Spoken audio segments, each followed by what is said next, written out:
പാകിസ്ഥാനിലെ തങ്ങളുടെ പൗരന്മാരെ സംരക്ഷിക്കാൻ സ്വന്തം സുരക്ഷാ ഉദ്യോഗസ്ഥരെ നിയോഗിക്കണമെന്ന ആവശ്യവുമായി ചൈന. കറാച്ചിയിൽ 2 ചൈനീസ് എഞ്ചിനീയർമാർ കൊല്ലപ്പെട്ട സംഭവത്തെ തുടർന്നാണ് നീക്കം. ചൈനീസ് ഉദ്യോഗസ്ഥരെ സംരക്ഷിക്കുന്നതിൽ പാകിസ്ഥാൻ ഗുരുതര വീഴ്ച വരുത്തുന്നുവെന്നും ആരോപണമുണ്ട്. ഒക്ടോബറിൽ 2 ചൈനീസ് എഞ്ചിനീയർമാർ കറാച്ചി വിമാനത്താവളത്തിന് സമീപം നടന്ന ഭീകരാക്രമണത്തിൽ കൊല്ലപ്പെട്ടിരുന്നു. എഞ്ചിനീയർമാരും ജീവനക്കാരും സഞ്ചരിച്ച വാഹനത്തിനടുത്ത് ചാവേർ പൊട്ടിത്തെറിക്കുകയായിരുന്നു. ബലൂച്ച് ലിബറേഷൻ ആർമി സ്ഫോടനത്തിന്റെ ഉത്തരവാദിത്വവും ഏറ്റെടുത്തു.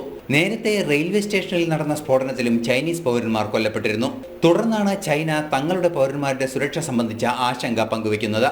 പൗരന്മാരുടെ സുരക്ഷയ്ക്കായി ചൈനയിലെ തന്നെ ഉദ്യോഗസ്ഥരെ നിയമിക്കണമെന്നാവശ്യപ്പെട്ടതായാണ് വിവരം. SCO സമ്മേളനത്തിൽ ചൈനീസ് പ്രസിഡന്റ് പാകിസ്ഥാനോട് ഔദ്യോഗികമായി ഇക്കാര്യം ആവശ്യപ്പെട്ടിരുന്നു എന്ന വിവരങ്ങളും പുറത്തുവരുന്നുണ്ട്. നിരവധി പശ്ചാത്തല സൗകര്യ വികസനങ്ങൾ ചൈനയുടെ സഹകരണത്തോടെ പാകിസ്ഥാനിലെ വിവിധ മേഖലകളിൽ നടക്കുന്നുണ്ട്.